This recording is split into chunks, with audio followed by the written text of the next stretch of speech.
Everyone, welcome to Harish academy online classes. ముందుగా అందరికీ దసరా శుభాకాంక్షలు. ఏపీఎస్సి గ్రూప్ 1 నోటిఫికేషన్ ఇవ్వడం జరిగింది, అందరికీ తెలిసిన విషయమే. మొత్తం 92 పోస్టులకు గాను ఈ నోటిఫికేషన్ ఇచ్చింది. వీటిలో 2 పోస్టులు అనేటువంటివి క్యారీ ఫార్వర్డ్గా భర్తీ చేయడం జరుగుతుంది. అయితే ఈ నోటిఫికేషన్ మరియు పోస్టులకు సంబంధించి సిలబస్కు సంబంధించినటువంటి వివరాలు తెలుసుకునే ముందు ఒక చిన్న అనౌన్స్మెంట్. ఏపీఎస్సి గ్రూప్ 1కి సంబంధించిన ఫుల్ కోర్సును మన హరీష్ అకాడమీ ఆన్లైన్ క్లాసెస్ ద్వారా ఆఫర్ చేయడం జరుగుతుంది.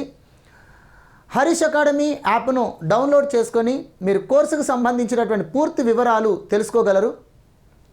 ఏపీఎస్సి గ్రూప్ 1 నోటిఫికేషన్లో మనకు ప్రిలిమ్స్, మెయిన్స్, ఇంటర్వ్యూ అనేటువంటిది 3 స్టెప్లు అనేటువంటివి ఉన్నాయి. గతంలో మాదిరిగానే ఇంటర్వ్యూ అనేటువంటిది ఉంటుంది. ఎందుకంటే మనకు ఇంటర్వ్యూ అనేటువంటిది ఉండాలా తీసేయాలా అనే దానిపైన కొంత ప్రభుత్వము సమీక్ష చేయడం అనేటువంటిది కూడా జరిగింది, అది మీ అందరికీ తెలుసు.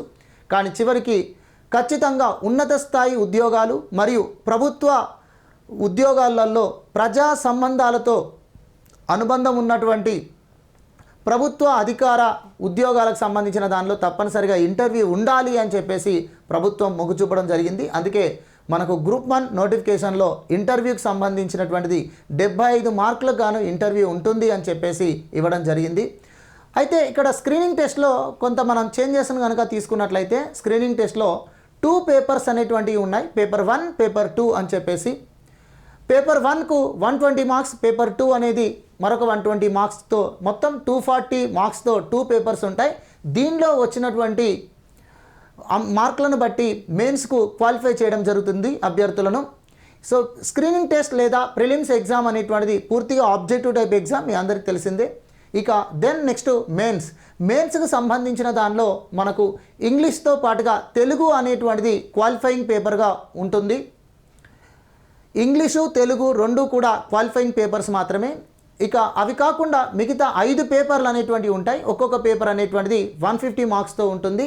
సో 5 పేపర్లో వచ్చినటువంటి స్కోరింగ్ను బట్టి, మెరిట్ను బట్టి మనకు ఇంటర్వ్యూకి అభ్యర్థులను సెలెక్షన్ చేయడం జరుగుతుంది, ఎంపిక చేయడం జరుగుతుంది. సో ముందుగా మనకు డీటెయిల్గా ప్రిలిమ్స్కి సంబంధించినటువంటి లేదా స్క్రీనింగ్ టెస్ట్ ఎగ్జామ్కి సంబంధించినటువంటి సిలబస్ ఒకసారి మనం పరిశీలిస్తే ఇక్కడ చూడండి. పేపర్ 1లో జనరల్ స్టడీస్ అని చెప్పేసి ఇవ్వడం జరిగింది. పేపర్ 2 అనేది general aptitude and general mental ability అని చెప్పేసి ఉంది. జనరల్ స్టడీస్ సంబంధించిన దానిలో మొత్తం 4 సబ్జెక్ట్స్ అనేటువంటి ఇవ్వడం జరిగింది. History, polity, economy, geography. అర్థమవుతుందండి. హిస్టరీ,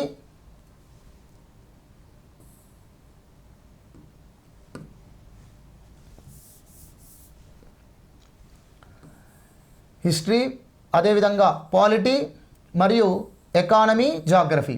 అయితే ఇక్కడ పాలిటీలో తీసుకున్నట్లయితే మనకు polity, social justice and international relations అని ఇవ్వడం జరిగింది. సోషల్ జస్టిస్ అంటే సొసైటీకి సంబంధించినటువంటి పాఠ్యాంశాలు అనేటువంటి ఇందులో ఉంటాయి. అనగా వీటిని మనం సోషల్ ఇష్యూస్ అని చెప్పేసి చదవాల్సి ఉంటుంది. కాబట్టి ఇది మీరు సోషల్ జస్టిస్ సంబంధించింది ఒక ప్రత్యేకమైనటువంటి సబ్జెక్టుగా పాలిటీ, ఇంటర్నేషనల్ రిలేషన్తో పాటుగా ఇవ్వడం జరిగింది అని చెప్పేసి గుర్తుంచుకోండి. తర్వాత ఇక ఇంటర్నేషనల్ రిలేషన్స్, అంతర్జాతీయ సంబంధాలు, మనకు యుఎన్ఓ లాంటి అంతర్జాతీయ సంబంధాల గురించి, అంతర్జాతీయ సంస్థల గురించి, దాంతోపాటు వివిధ సమ్మిట్స్ గురించి మరియు వివిధ గ్రూప్ ఆఫ్ కంట్రీస్కి సంబంధించిన వాటి గురించి మనము ఈ సబ్జెక్ట్లో ఇంటర్నేషనల్ రిలేషన్స్ దానిలో మనం చదవడం జరుగుతుంది. దాంతోపాటు ఎకానమీలో మనకు ఇండియన్ ఏపీ ఎకానమీకి సంబంధించింది ఇవ్వడం జరిగింది. తర్వాత జాగ్రఫీ అనేటువంటిది ఉంది. ఇలా మొత్తంగా history, polity, society, international relations మరియు అదేవిధంగా ఎకానమీ మరియు అదేవిధంగా జాగ్రఫీ అనేవి 4 సబ్జెక్టులు 4 సబ్జెక్ట్స్గా మనకు పేపర్ 1లో 120 మార్క్స్ అనేటువంటిది ఇవ్వడం జరిగింది. తర్వాత పేపర్ 2కి సంబంధించిన దానిలో జనరల్ అప్టిట్యూడ్ అని చెప్పేసి ఉంది. ఇందులో 2 పార్ట్స్గా ఇవ్వడం జరిగింది. So part A 60 marks, part బికి 60 మార్క్స్ అనేటువంటివి ఇవ్వడం జరిగింది. పార్ట్ ఏ వచ్చేసి మనకు జనరల్ మెంటల్ ఎబిలిటీ అని చెప్పేసి ఇచ్చారు. దీనికి 60 మార్క్స్ ఉంటాయి. తర్వాత పార్ట్ బిలో వచ్చేసి మనకు science and technology, current events మరియు ఇంటర్నేషనల్ ఇంపార్టెన్స్ అని చెప్పేసి ఇచ్చారు, దీనికి 60 మార్క్స్ అనేటువంటిది ఉంటుంది. సో ఈ రకంగా మనకు పేపర్ 2లో total 120 marks, paper 1 total 120 marks అనేటువంటిది ఉంటుంది. ఇది స్క్రీనింగ్ టెస్ట్కి సంబంధించినటువంటి సిలబస్. మొత్తం 2 పేపర్స్ 240 మార్క్స్. ప్రతి క్వశ్చన్కు ఒక మార్క్ అనేటువంటిది ఉంటుంది. 240 క్వశ్చన్స్ ఉంటాయి మరియు 240 మార్క్స్ అనేటువంటిది ఇవ్వడం జరుగుతుంది. సో దీనిలో వచ్చినటువంటి స్కోరింగ్ని బట్టి మనకు మెయిన్స్కు అభ్యర్థులను క్వాలిఫై చేస్తారు. ఈ స్క్రీనింగ్ టెస్ట్ ఎగ్జామ్ పూర్తిగా ఆబ్జెక్టివ్ టైప్ ఎగ్జామ్, మీ అందరికీ తెలిసిందే. దెన్ మెయిన్స్కి సంబంధించింది చూడండి. మెయిన్స్లో మనకు ఇంగ్లీష్ తెలుగు అనేది క్వాలిఫైయింగ్ పేపర్గా ఉంటుంది. 150 మార్క్స్కు ఈచ్ వన్ సబ్జెక్ట్ అనేది ఉంది. తర్వాత ఇది కాకుండా ఇక 5 పేపర్లు ఉన్నాయి, ఇవి స్కోరింగ్ పేపర్లు. పేపర్ 1 జనరల్ ఎస్ఏ అనేటువంటిది ఉంటుంది. పేపర్ 2 వచ్చేసి మనకు హిస్టరీ జాగ్రఫీ అనేటువంటిది ఉంటుంది పేపర్ 2 అనేది. పేపర్ 3 వచ్చేసి polity governance law and ethics అని చెప్పేసి ఉంటుంది పేపర్ 3 అనేటువంటిది. పేపర్ 4 వచ్చేసి ఎకానమీకి సంబంధించినటువంటిది. పేపర్ 5 అనేటువంటిది పేపర్ 5th పేపర్ అనేది science and technology environmental issues అనేటువంటిది ఉంటుంది. ఇది మెయిన్స్లో మనకు 5 పేపర్లు స్కోరింగ్ పేపర్స్. ప్రతి పేపర్కు 150 మార్క్స్ అనేటువంటిది ఉంటుంది. టోటల్ 5 పేపర్లకు 750 మార్క్స్ అనేటువంటివి ఉంటాయి. ఈ 750 మార్క్స్లో మెరిట్ ఆధారంగా ఇంటర్వ్యూకి అభ్యర్థులను ఎంపిక చేస్తారు. మరియు ఇంటర్వ్యూలో 75 మార్కులు అనేటువంటివి ఉన్నాయి. సో ఇంటర్వ్యూలో వచ్చిన మార్కులు మరియు మెయిన్స్లో వచ్చినటువంటి మార్క్స్ను కన్సిడర్ చేసి ఫైనల్ లిస్ట్ అనేటువంటిది, సెలక్షన్ లిస్ట్ అనేటువంటిది, గ్రూప్ 1 పోస్టులకు సెలక్షన్ లిస్ట్ అనేటువంటిది ఇవ్వడం జరుగుతుంది. అభ్యర్థులను ఎంపిక చేయడం జరుగుతుంది. ఇది మనకు సెలక్షన్ ప్రాసెస్ సంబంధించినటువంటి అంశాలు, ఎగ్జామ్కి సంబంధించి సిలబస్కు సంబంధించినటువంటి అంశాలు. అయితే ఇప్పుడు మనం ఇక్కడ పోస్టులకు సంబంధించినది ఒకసారి చూసినట్లయితే, పోస్టులకు సంబంధించిన దాన్ని చూస్తే మొత్తం మనకు 15 పోస్టులు అనేటువంటివి ఇందులో ఇవ్వడం జరిగింది. 15 పోస్టులు అనేటువంటివి ఇందులో ఇవ్వడం జరిగింది. సో ముందుగా డిప్యూటీ కలెక్టర్స్ మొత్తం 10 పోస్టులు ఉన్నాయి. అసిస్టెంట్ కమిషనర్ అనేటువంటిది, డిప్యూటీ కలెక్టర్ పోస్టులు అనేవి 10 ఉన్నాయి. అసిస్టెంట్ కమిషనర్ పోస్టులు అనేటువంటివి 12 ఉన్నాయి. Deputy superintendent of police civil అని చెప్పి 13 ఉన్నాయి, అంటే డిఎస్పీ సివిల్ అనేది 13 ఉన్నాయి. తర్వాత deputy superintendent of jails DSP jail అని చెప్పేసి మనకు 2 పోస్టులు ఉన్నాయి. తర్వాత divisional or district fire officers అని చెప్పేసి అవకు 2 పోస్టులు ఉన్నాయి. తర్వాత అసిస్టెంట్ ట్రెజరీ ఆఫీసర్ అని చెప్పేసి, అసిస్టెంట్ అకౌంట్ ఆఫీసర్స్ అని చెప్పేసి 8 పోస్టులు ఉన్నాయి. తర్వాత ఆర్టీఓ రీజనల్ ట్రాన్స్పోర్ట్ ఆఫీసర్స్ అనేవి 2 పోస్టులు ఉన్నాయి. తర్వాత ఎంపీడీఓ మండల్ పరిషత్ డెవలప్మెంట్ ఆఫీసర్ అని చెప్పేసి 7 పోస్టులు ఉన్నాయి. తర్వాత డిస్ట్రిక్ట్ రిజిస్ట్రార్స్ అని చెప్పేసి 3 పోస్టులు ఉన్నాయి. తర్వాత district tribal welfare officer 1 post, district BC officer 2 పోస్టులు, మున్సిపల్ కమిషనర్ గ్రేడ్ 2 అనేది 6 పోస్టులు ఉన్నాయి. తర్వాత ఇక అడ్మినిస్ట్రేటివ్ ఆఫీసర్ అని చెప్పేసి హయ్యెస్ట్ పోస్టులు ఇందులో ఈ అడ్మినిస్ట్రేటివ్ ఆఫీసర్ అనేవి ఉన్నాయి, 18 పోస్టులు అనేటువంటివి ఉన్నాయి. తర్వాత అసిస్టెంట్ ఆడిట్ ఆఫీసర్ అని చెప్పేసి 4 పోస్టులు ఉన్నాయి. సో ఈ నోటిఫికేషన్లో మొత్తం మనకు 90 పోస్టులకు గాను ఈ పోస్టుల వివరాలు అనేటువంటివి, వీటితో పాటుగా మరొక 2 క్యారీ ఫార్వర్డ్ పోస్టులు అనేటువంటివి ఉన్నాయి. వాటితో 92 పోస్టులకు కానీ ఈ నోటిఫికేషన్లో భర్తీ చేయడం జరుగుతుంది. ఇక ఏజ్కి సంబంధించినటువంటిది మనం తీసుకున్నట్లయితే అన్ని పోస్టులకు కామన్గా ఏజ్ అనేది 18 to 42 అనేటువంటిది ఇవ్వడం జరిగింది. కొన్ని పోస్టులకు మాత్రం ప్రత్యేకంగా ఏజ్ సంబంధించిన అంశాలు చూడాలి. అందులో మనకు డిఎస్పీ ఇన్ సివిల్ అనేటువంటిది ఏదైతే ఉందో, డిఎస్పీకి సంబంధించిన దానిలో డిఎస్పీ సివిల్ అనే దానిలో ఏజ్ వచ్చేసి మాత్రం 21 to 30 అని చెప్పేసి ఇవ్వడం జరిగింది. 21 to 30 అనేటువంటిది డిఎస్పీ సివిల్కు. తర్వాత డిఎస్పీ జైల్స్ అని చెప్పేసి మనకు ఈ పోస్టులకు 18 to 30, 18 నుంచి 30 అనేటువంటిది ఏజ్ లిమిట్గా ఉంది. తర్వాత డిస్ట్రిక్ట్ ఫైర్ ఆఫీసర్ అని చెప్పేసి దీనికి 21 to 28 అనేటువంటిది ఏజ్ లిమిట్గా ఇవ్వడం జరిగింది. ఈ 3 పోస్టులకు కాకుండా మిగతా అన్ని పోస్టులకు కూడా మనకు 18 to 42 అనేటువంటిది ఏజ్గా ఇవ్వడం జరిగింది. సో ఇక ఏజ్ రిలాక్సేషన్ కనుక మనం తీసుకున్నట్లయితే, ఈ 18 to 42 అనేటువంటిది కామన్ ఏజ్ లిమిట్. ఓకే, ఇది మనం జూలై 1, 2022 నాటికి 18 సంవత్సరాలకు తగ్గకుండా 42 సంవత్సరాలకు మించకుండా ఏజ్ కలిగి ఉన్నటువంటి అభ్యర్థులు సో ఈ పోస్టులను అప్లై చేసుకోవడానికి అర్హత అనేటువంటిది ఉంటుంది.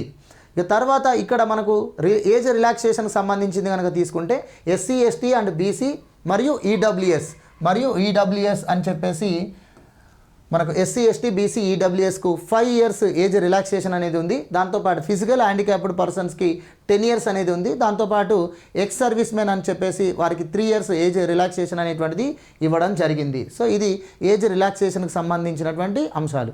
ఇక ఎడ్యుకేషన్ క్వాలిఫికేషన్ కనుక మనం చూసినట్లయితే ఎనీ డిగ్రీ అని చెప్పేసి ఎడ్యుకేషన్ క్వాలిఫికేషన్ అనేది ఉంది. ఆ డిగ్రీ అనేది కూడా జూలై 1, 2022 నాటికి డిగ్రీ కంప్లీట్ చేసి ఉన్నటువంటి అభ్యర్థులు ఎవరైతే ఉన్నారో వారు ఈ పోస్టులకు దరఖాస్తు చేసుకోవడానికి అర్హులు అనేటువంటి విషయాన్ని గుర్తుంచుకోవాలి. ఓకే, సో ఇది మనకు ఉన్నటువంటి నోటిఫికేషన్కి సంబంధించినటువంటి వివరాలు. చాలామంది మీరు సైట్లో కూడా, వెబ్సైట్లో కూడా, మన ఆంధ్రప్రదేశ్ పబ్లిక్ సర్వీస్ కమిషన్ వెబ్సైట్లో కూడా మీరు సెర్చ్ చేసుకొని ఉంటారు, వివరాలు కూడా తెలుసుకొని ఉంటారు.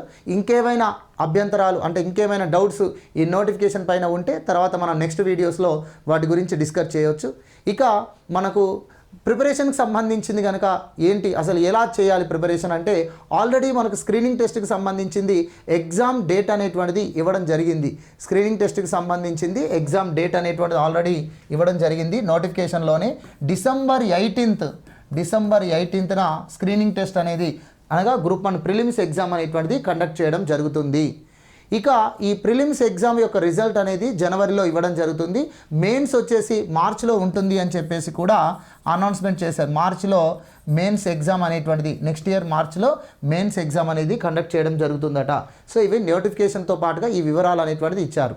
మరి డిసెంబర్ 18నే ప్రిలిమ్స్ ఎగ్జామ్ అనేటువంటిది ఉంటుంది కాబట్టి మరి ఇక మనం కరెక్ట్ టైంగా చూస్తే 2 months మాత్రమే ఉంది. ఈ 2 monthsలో ప్రిపరేషన్ ఎలా చేయాలి, ఈ 2 monthsలో ప్రిపరేషన్కి సంబంధించింది ఏంటి అంటే, ఈ 2 monthsలో కంపల్సరీ ప్రిలిమ్స్కి సంబంధించిందే చదవాలి.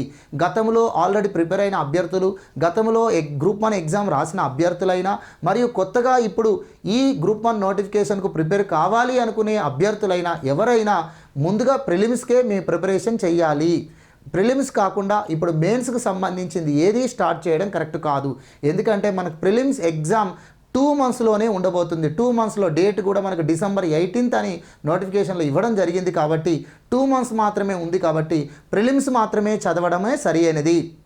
అందులో 2 పేపర్స్ను మనం పూర్తి స్థాయిలో ప్రిపరేషన్ అనేది చేయాలి. ఇక దానికి ఇంకా బెస్ట్ సోర్స్ ఏంటంటే online classes. So Harish academy యాప్ను మీరు ప్లే స్టోర్లో డౌన్లోడ్ చేసుకోండి. మనకు ఈ గ్రూప్ 1కి సంబంధించినటువంటి ఫుల్ కోర్స్ అనేటువంటిది, ఏపీఎస్సి గ్రూప్ 1కి సంబంధించినటువంటి ఫుల్ కోర్స్ అనేటువంటిది మనకు ఆఫర్ చేయడం జరుగుతుంది. హరీష్ అకాడమీ యాప్ డౌన్లోడ్ చేసుకొని కోర్సు వివరాలు అనేది చూడండి.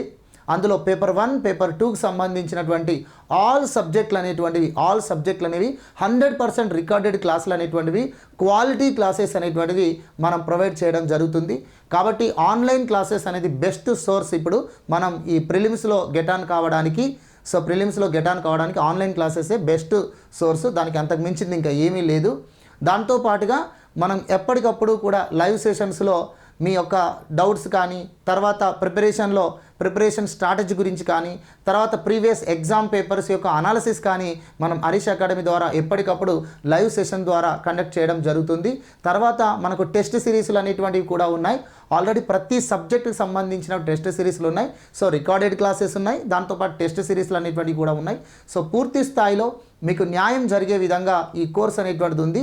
గ్రూప్ 1 ఏపీఎస్సి ఫుల్ కోర్స్ అనేటువంటిది మనకి హరీష్ అకాడమీ ఆన్లైన్ క్లాసెస్ ద్వారా అందుబాటులో ఉంది. ఓకేనా, వాటిని ఉపయోగించుకోండి, వినియోగించుకోండి, సక్సెస్ అవ్వండి. దాంతోపాటుగా ఇంకేమైనా డౌట్స్, మన కోర్సుకు సంబంధించిన డౌట్స్ ఇంకేమైనా ఉంటే కింద స్క్రోలింగ్లో మన ఇన్స్టిట్యూట్కి సంబంధించినటువంటి నంబర్ ఇవ్వడం జరుగుతుంది. సో ఆ నంబర్కి కాల్ చేసి మీకు ఇంకేమైనా డౌట్స్ ఉంటే డౌట్స్ను నివృత్తి చేసుకోగలరు. ఇక మరొక ముఖ్యమైన విషయం ఏమిటంటే, మెయిన్స్కి సంబంధించినటువంటి ప్రిపరేషన్ స్ట్రాటజీ కూడా మనం ఎప్పటికప్పుడు లైవ్ సెషన్లో తెలియజేయడం జరుగుతూ ఉంటుంది. ముందైతే అభ్యర్థులందరూ కూడా ప్రిలిమ్స్ ఎగ్జామ్స్కు మాత్రమే మీరు ప్రిపరేషన్ చేయండి. గతంలో ఆల్రెడీ మేము ప్రిపేర్ అయ్యి ఉన్నాము అని అన్నవాళ్ళు కూడా ఇప్పుడు ప్రిలిమ్స్కు సంబంధించినవి సిలబస్ మాత్రమే, ప్రిలిమ్స్ సంబంధించినటువంటి సబ్జెక్టులు మాత్రమే ఏవైతే ఉందో వాటిని మీరు ప్రిపేర్ అవ్వండి. ప్రిలిమ్స్ క్వాలిఫై అయిన తర్వాత, మనం మెయిన్స్ క్వాలిఫై అయిన తర్వాత మెయిన్స్కి సంబంధించిన సిలబస్ అనేటువంటిది, మెయిన్స్కి సంబంధించిన సబ్జెక్టులు అప్పుడు స్టార్ట్ చేయాల్సి ఉంది. ఎందుకంటే ఎగ్జామ్ డేట్ ఇవ్వడం జరిగింది